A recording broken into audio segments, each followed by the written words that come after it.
lagi di Candle Time, cerita Andre dan Olive.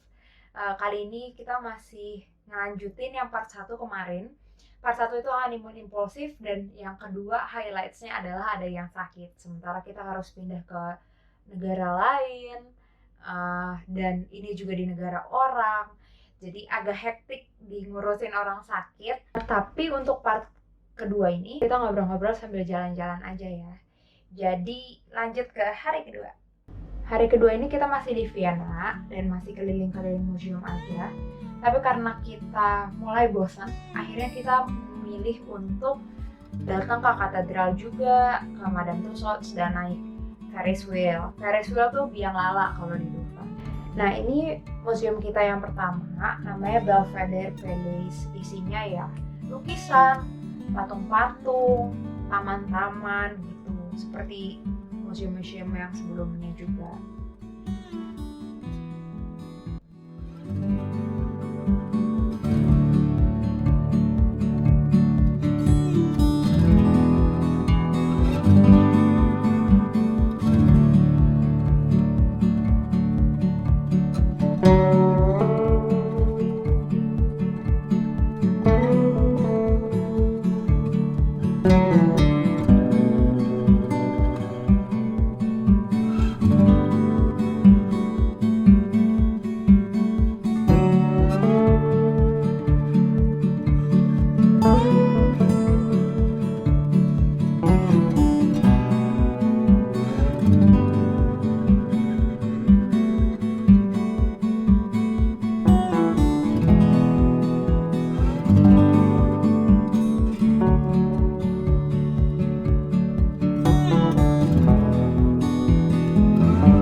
Nah, lanjut. Sekarang kita ke katedral ya. Ini Saint Stephen's Cathedral. Habis lunch kita coba datang ke sini, dan ya tipikal katedral di Europe sama-sama aja ya. Katedral sama juga kayak yang kita punya di Jakarta sebenarnya. Cantik semua. Untuk hari ini museum terakhir yang kita datengin itu adalah ini. Arti dari namanya adalah Museum of Art History. Ini sebenarnya museum yang paling semangat gue datengin ya, karena kayak bagus gitu waktu nge-search. Tapi ya karena isinya itu aja, kita juga jadi bosan lagi.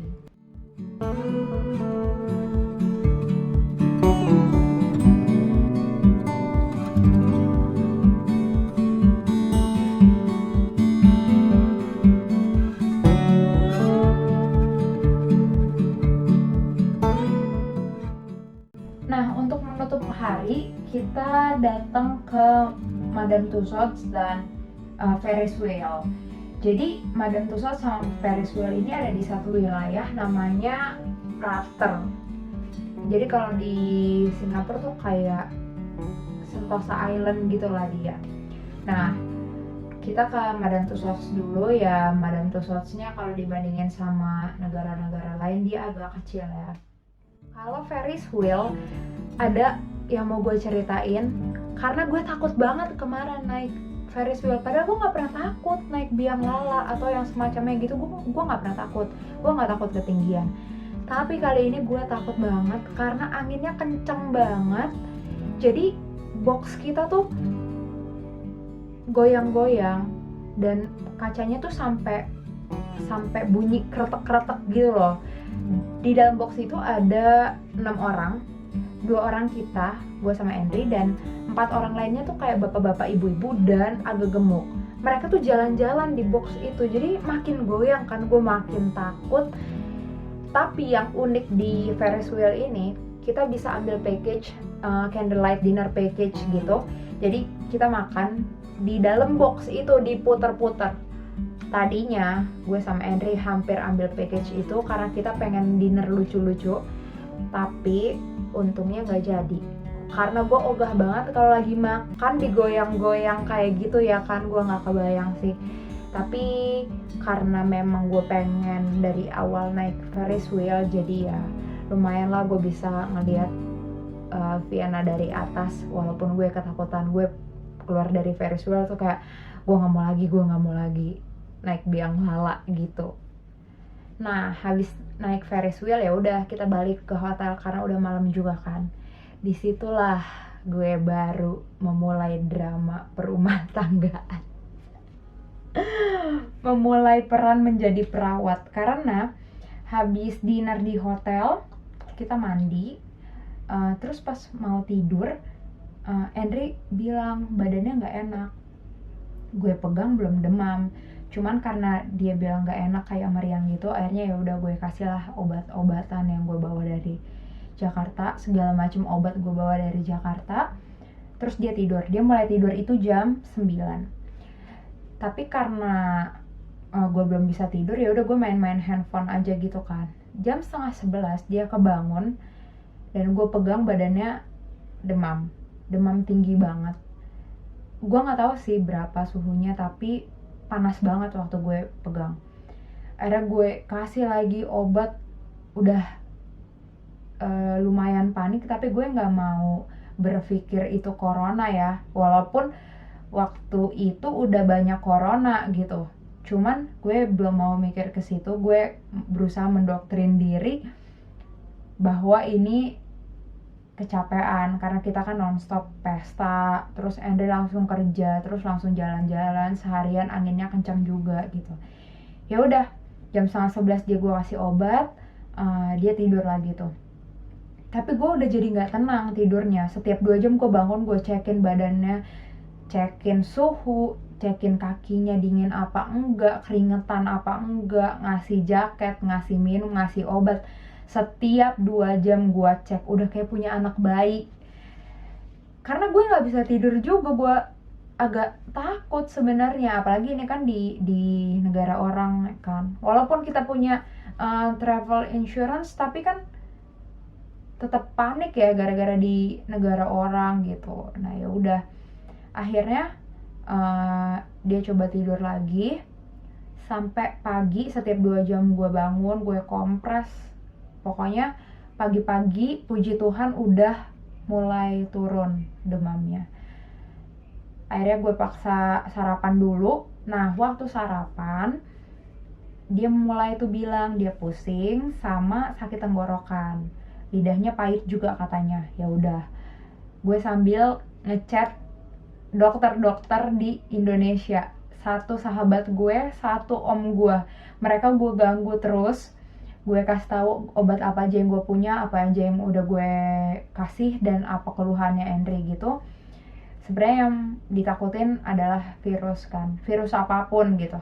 Ya udah, tapi yang bikin makin panik di hari ketiga itu, kita tuh harus pindah negara.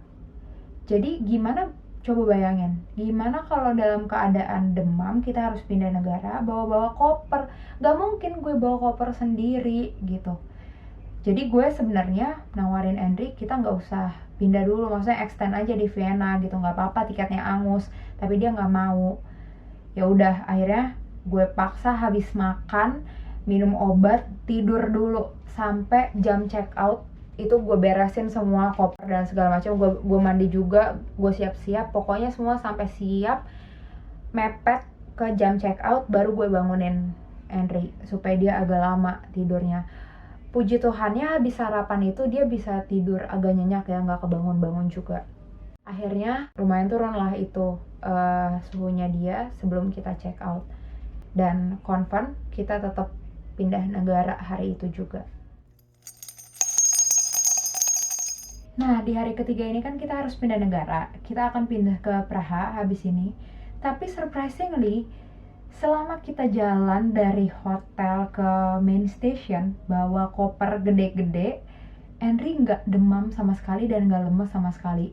Bahkan waktu kita sampai main station kan kita cari makan juga, abis itu dia normal gitu suhu tubuhnya dan keringetan terus gitu. Jadi gue happy banget, gue kira ya udah sembuh gitu kan. Tapi waktu makan memang dia bilang masih pahit gitu. Pas lagi makan mulailah berangsur-angsur naik lagi suhu tubuhnya, tapi kereta kita tuh belum datang, jadi kita masih harus nunggu di tempat makan gitu kan.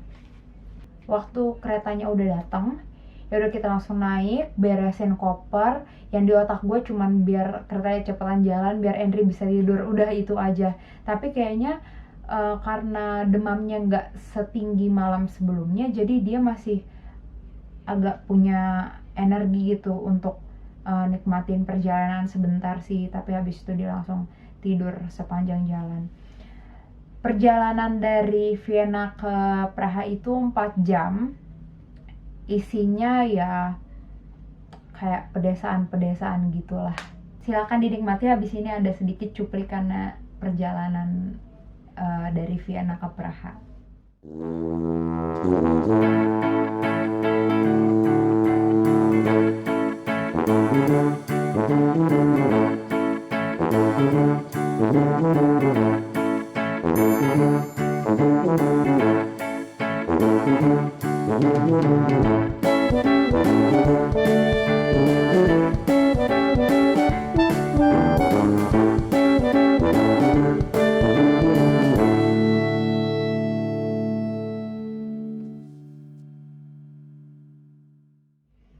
Nah, kita sampai di Praha tuh jam 6:30 malam kalau nggak salah, dan udah gelap banget. Jadi serem sih. Kesan pertama waktu turun dari platform tuh gimana ya, kayak agak mencekam gitu, karena pernah bayangin orang, bukan bayangin sih, pernah lihat video orang pakai narkoba Vlaka nggak? Yang kayak zombie gitu, jalannya nggak bisa bener, nggak bisa tegak. Nah, kita ketemu orang kayak gitu. Terus kita ketemu juga bapak-bapak yang ngeliatin kita sambil senyum-senyum kayak pervert gitu. Udah kita liatin balik, dia tetap ngeliatin kita sambil senyum-senyum. Terus keluar dari ini gedung stasiunnya, kita ketemu orang-orang yang lagi teriak-teriakan satu sama lain, gak tau lagi berantem atau gimana, gak ngerti. Dan sekumpulan orang yang pakai ganja. Bau ganja kan khas banget ya. Nah, itu mereka pakai ganja dan kita harus lewat situ. Itu serem banget. Dan lagi yang lebih parah lagi, kayak kita berdua selalu punya masalah dengan penukaran uang, karena kita ke Praha pun kita lupa nukar uang. Akhirnya malam itu keluar dari stasiun, hal yang pertama kita cari adalah money changer. Tapi gue keburu ketakutan, dan Andri pun ngerasa ketakutan karena serem banget gitu, di lingkungan stasiunnya itu serem banget. Untungnya pas lihat Google Maps ada money changer nggak jauh dari situ, sekitar 2 blok. Akhirnya kita jalan ke money changer dulu, dan mereka agak susah ya sama bahasa Inggris, jadi mau nanya Uber juga bingung. Karena kita terlalu takut di Praha untuk jalan kaki, akhirnya untuk pertama kali kita naik Uber di Praha, dan ternyata Ubernya murah. Jadi ya udah, kita happy aja, dijemput dari money changer langsung ke hotel. Selain Uber yang murah dan kemudahan mencapai hotel karena kita pertama kali naik mobil selama honeymoon, yang paling bikin senang di hari ketiga adalah resepsionis hotel kita yang super baik. Dia jelasin semua tourist destinations yang ada di Praha, apa aja yang harus kita datengin, pakai apa, harganya berapa, semua dia jelasin. Dan ternyata hotel kita tuh bener-bener bagus, lokasinya di tengah-tengah kota, dan tourist destination yang paling banyak dikunjungin di Praha hanya 5 menit dari hotel kita. Jadi kayak lo ke belakang aja gitu, hanya 1 blok dari sini udah lo nyampe gitu, hanya 5 menit. Terus karena dia di tengah kota, jadi gak serem sama sekali, lingkungannya masih rame, terang gitu. Lingkungan hotel kita enak lah, banyak tempat makan juga gitu. Nah, sampai kamar, gue cek Andri masih agak demam sedikit. Jadi kita langsung beres-beres dan langsung istirahat di hari ketiga, supaya hari keempat besoknya itu kita bisa jalan-jalan di Praha, karena banyak banget yang pengen kita datangin di Praha. Kita penasaran Praha tuh secantik apa sih gitu. Jadi kita ketemu di hari keempat. Nah, ini foto-foto kita di hari keempat. Hari keempat tuh Andre udah nggak demam. Tapi karena kita masih takut untuk langsung banyak jalan, jadi kita memutuskan untuk istirahat dulu di hotel setengah hari, baru pas lunch kita keluar sekalian cari makan. Nah, kita ke Astronomical Clock sama jalan-jalan sedikit untuk melihat Charles Bridge. Segitu aja untuk hari keempat. Kita sedikit aja explore-nya karena kita masih fokus untuk mastiin Andre benar-benar sehat. Nah, hari kelima agak full nih karena kita langsung nge-pack semua sisa tourist destinations yang belum kita datangin di Praha di hari kelima. Karena hari keenam kita harus balik lagi ke Austria. Jadi kita langsung cek aja foto-foto sama video-videonya ya.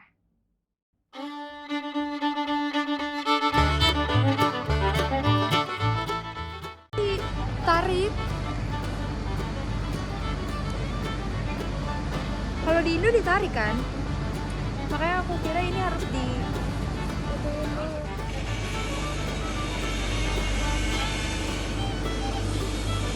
Wah gila seru banget.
Itu tadi hari kelima, dan hari keenam kita balik ke Austria karena kita balik ke Indonesia lewat Vienna.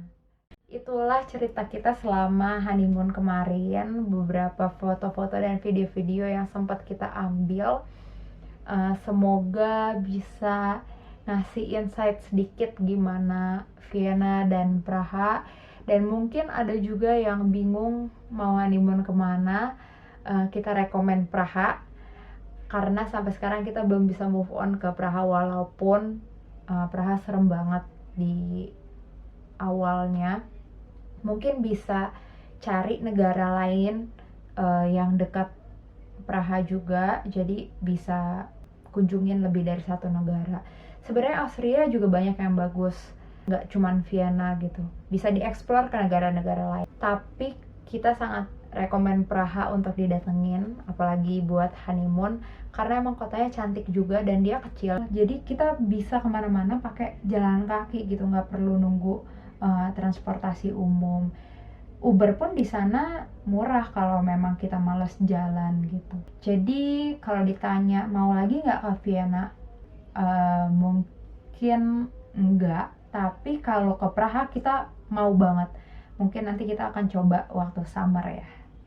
Gitu deh, jadi udah selesai jalan-jalan honeymoon kita. Tungguin next video yang akan gue usahain di-upload minggu depan. Jadi jangan lupa subscribe. Bye-bye.